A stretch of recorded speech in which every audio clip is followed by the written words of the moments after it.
Welcome back to the Printing Workshop. In today's video, we're going to take a look at changing toners out on a Xerox PrimeLink C9200 series copier. Now this is a production unit, so the supplies in it are a little bit bigger, but not to worry, they're just as easy as some of the smaller machines. If you come up here on the blue, you'll see that there's a top door. Over on the left is a handle. Just pull out on that and it'll open that door. And here you'll see you have two black toners and then your colors. Now to change these is all the same no matter which color you're doing. You grab the handle on the outside of the toner cartridge and you just pull it straight out of the machine.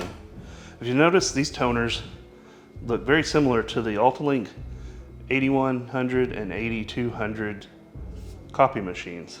It's a very similar design, very easy to work with. Now to go back into the machine, you're going to find your grooves on the outside of the toner cartridge and you're going to line those up with the holes and slots on the machine itself.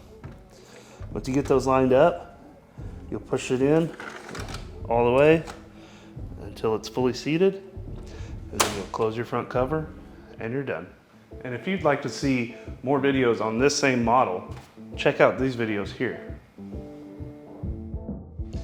Hey YouTube, thanks for watching this video. If you found anything helpful in this, please like and subscribe and check out our website at www.stptexas.com.